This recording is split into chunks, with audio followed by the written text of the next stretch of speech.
I apologize for the length of this account. I have tried to preserve the sense of my memory, as well as the factual details as sparingly as possible without destroying their effect. In editing, I've gone through and omitted from this story all the names of localities, for the sake of not embarrassing small communities by reassociating them with painful events from their past. To give you some sense of the geography where they occurred, the events described below took place in a rural community between Lima, Ohio, and Fort Wayne, Indiana. Growing up as I did in a cozy college town in central Ohio, my childhood visits to my grandmother's home in the country were always a mixed blessing for me. She lived in a small, one-story home along a country road nestled amongst the farms of western Ohio. While I loved visiting my grandmother, the openness of the country and its seemingly endless fields had a way of making me feel isolated, especially in the autumn months. During the summer, the tall fern-green stalks of corn and the steamy soil gave the area an inviting vibrancy that helped fill this emptiness. The fall was much bleaker.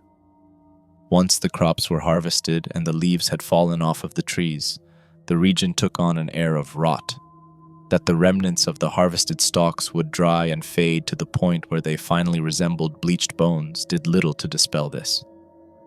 One October, I headed up with my mom and dad for a visit. Of course, as someone who's always had an overactive imagination, the fact that the trip to her house was intermittently dotted with abandoned cemeteries did nothing to help my uneasiness. Apparently, family plots, they would consist of a handful of sandstone grave markers eroding like wet sugar cubes into tangled grass. There was also the occasional ruined church amongst the stones. Unfortunately for me, besides these sightings and the unending farmland, there wasn't much to break up the drive. Reading in the car has always made me sick.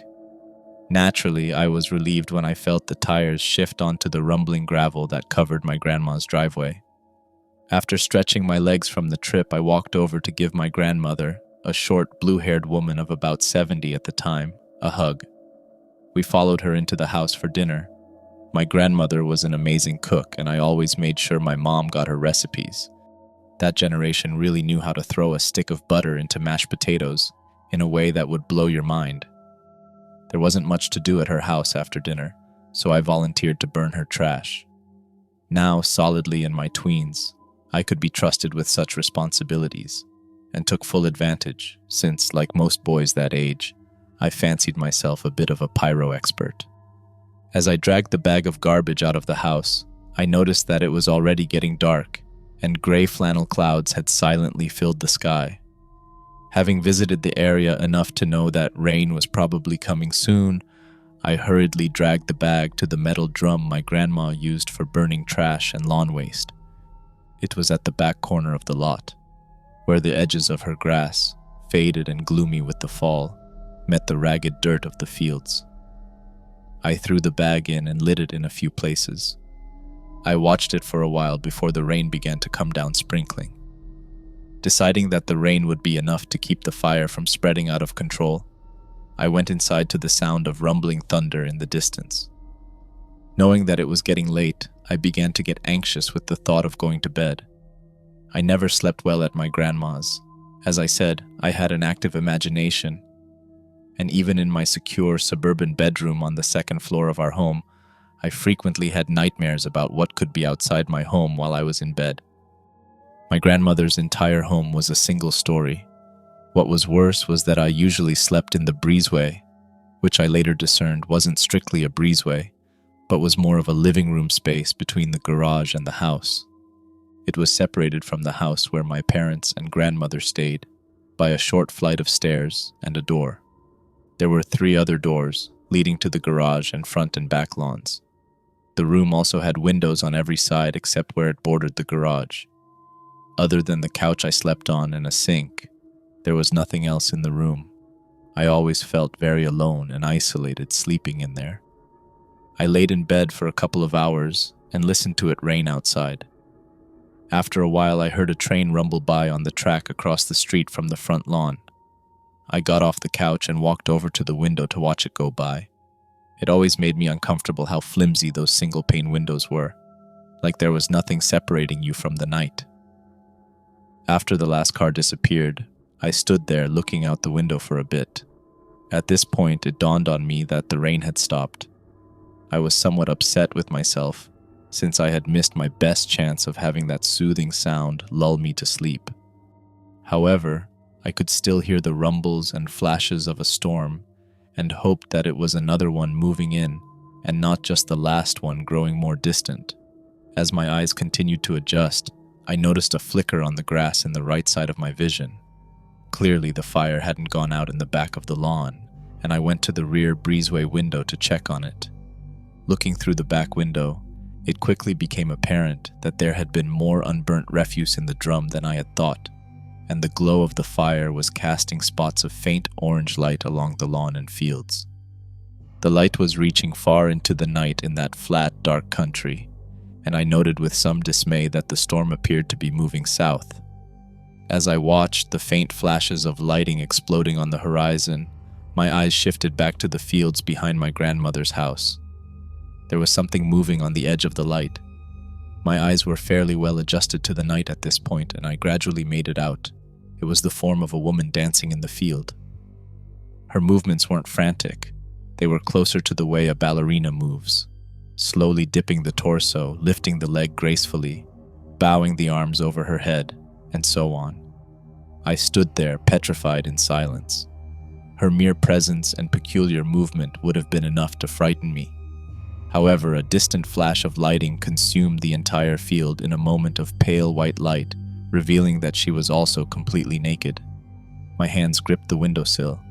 She slowly danced along the edges of the fire's orange light, never stepping more than a foot or an arm directly into it. It made me even more uncomfortable when I noticed that she was facing the house and appeared to be closer than she was when I first saw her.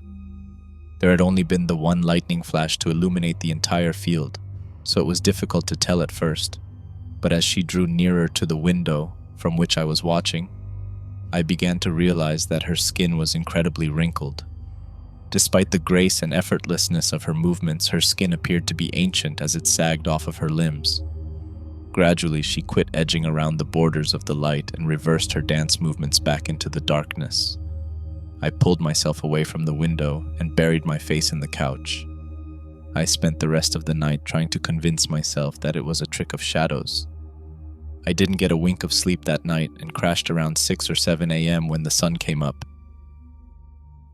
Even though I hadn't called for them the night before, my family knew how hard it was for me to sleep at my grandmother's and let me sleep in for a while. I was eventually woken up by my father, who informed me that my grandma's ladder was broken and we would need to go borrow one from my Uncle Harley, who was actually my great-uncle, though I never referred to him as such. I smiled and rolled off the couch. I always enjoyed seeing my Uncle Harley and was quick to get ready to go despite my lack of sleep. I recall being quiet on the ride over to Harley's farm. Looking out onto the fields, I realized even if footprints had been left by the woman in the wet dirt, they would be nearly impossible to find in such a large field with so much debris left over from the harvest. Undecided as to whether that made me feel better or worse, I continued to watch the ruins of the cornstalks fly by along the roadside until the buildings of my uncle's farm began to come into view. My Uncle Harley was a pig farmer, and to this day, it makes me smile when people invoke the profession derisively. My uncle was a successful businessman and farmer, owning a large factory-style farm. Though he didn't do any of the processing on site, he did own several large feed silos next to the long metal barns which held the pig pens. My uncle was a self-made man and veteran of both World War II and Korea, and reminded me a bit of Clint Eastwood. The man was tall and powerful, even in his advanced age, and despite his stoic demeanor, he had surprisingly sharp sense of humor. I could see him waving to us as we turned into his driveway. As I got out of the car, I noticed how strong the stench of the pigs was. It was a smell I was used to, and the surrounding area fairly permeated of it, along with the other scents that colored the air in farm country. I actually grew to be somewhat fond of the smell from a distance, as weird as that sounds, but it was overpowering up close. I flashed my uncle a smile but covered my nose with my shirt as soon as he and my dad turned away from me towards the workshed where my uncle kept his ladders. I went over to a tire swing hanging from a tree on the opposite side of his house and, more importantly, upwind of the barns. When my uncle came back around the house with my dad carrying the ladder under one arm, I was standing on the swing with one foot in the tire and my hands grasping the rope connecting it to the tree. "You keep swinging around like that, you're just going to stir up the smell," he yelled to me as I hopped off the swing. I was mildly embarrassed that he had keyed in on my distaste for the smell, but felt better when he conceded that the rain had made it worse than usual. We stayed a bit after picking up the ladder, but my dad wanted to get back to my grandma's before dark. We were only going to be there for the weekend, and he wanted to make sure we finished the work. When we got back, my dad had me hold the ladder as he scooped brown muck out of the gutter. I was so lost in thought looking out into the fields that I nearly dropped the ladder after a piece of the muck falling shocked me back to reality. I was only able to offer a feeble apology afterward as my mind was still on the previous night and the faded orange on the horizon that indicated that night was coming. Not wanting to give my parents a reason to doubt my maturity or sanity, I didn't tell them about the night before. The reward for my bravery was another night in the breezeway. Unlike the night before, this one was completely cloudless, with a bright moon casting pale rays through the windows. I didn't figure I was in for much sleep, and just laid on my back in the couch, staring at the ceiling. I could hardly believe it when I heard the grandfather clock's Westminster chimes from across the house, followed by the bells denoting the hour. How clearly those low tones made their way through the air made me realize how silent the night had been, and let me know that it was already 2 a.m. The drowsy formation of this thought was shattered by another sound, a faint sound, rustling from outside. The noise sent a chill down my spine, and I immediately snapped up to see that the window over the sink was cracked open. My mom or grandma must have opened it for ventilation during the day. Doing my best not to look out the window and to stay beneath the window line above which someone could see me, I rolled off the couch and hugged closely the sink. As my fingers crept up the wall, over the sill, and onto the window, I heard another rustle, louder from the backyard. Out of my peripheral vision, I saw movement and felt a tear of frustration and fear trace down my cheek. I pulled the window shut and, as I did so, looked out the window to my left into the backyard. The woman was there, standing not 15 feet from the house and staring at me through the window. I was frozen, partly out of fear and partly out of a hope she didn't see me. After all, I was closing a window on nearly the opposite side of the room in the dead of night. Her body was facing away from me, and the skin on her back was hanging like melted wax. Her head was turned looking over her left shoulder to face the house, to face me. Her arms were spread out away from her body, and her palms were aimed in my direction.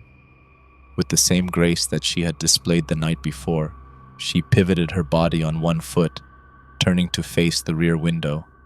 She slowly moved towards the house, her movements illuminated by the moonlight. It was then that I realized yet another horrible thing about this woman. Her skin wasn't just baggy, it was jointed. She looked like a rag doll that had been sewn together. It seemed like it was being held together from shedding in sections. The moon cast shadows over eye sockets which didn't quite seem to fit her face. As she crept closer, I noticed her lips looked thin and cracked, and her breasts were dry and shriveled. Slowly she placed her hands on the frame of the window, and I made out the glint of 2 eyes in the shadows of those ill-shaped sockets. They were peering right at me, with an intensity that cut right through the space between us. The shock of her looking into the house was enough to turn the squeaks caught in my throat into screams. I flopped onto the floor and scrambled backwards against the front door. I could hear my parents stirring in the house, and as their footsteps approached, the woman tilted her head back. Her face appeared to stretch into a howl, but it didn't seem like she could move her lips very far apart. I couldn't hear if she made a sound. She pirouetted and disappeared back into the night. I threw up into my lap as my parents came into the room. The next morning, My parents didn't prod me to talk about what I had seen. I explained it to them in jabbering fashion the night before as they helped me clean up. Eventually, I fell asleep with my mom sitting up next to me.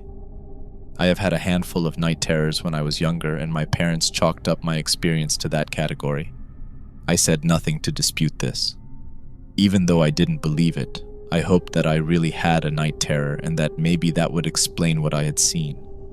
My dad offered to let me stay at my grandmother's as he returned the ladder he had borrowed from my uncle.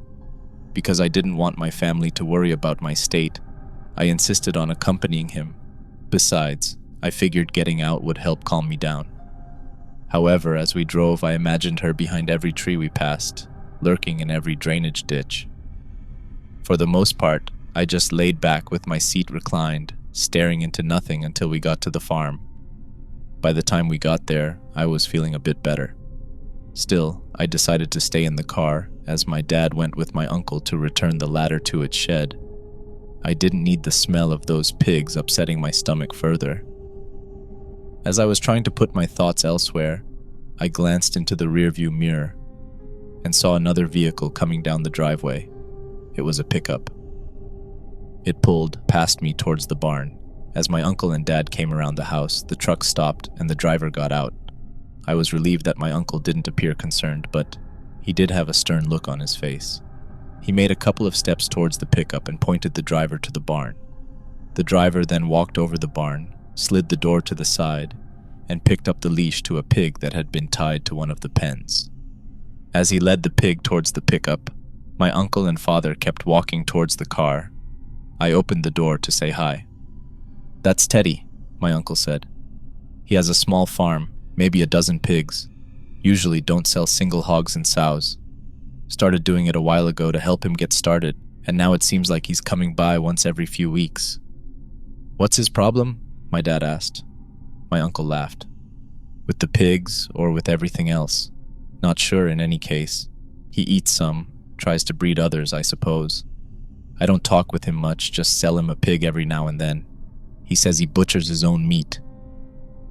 My dad looked over in the man's direction. "Is he trying to be self-sufficient?"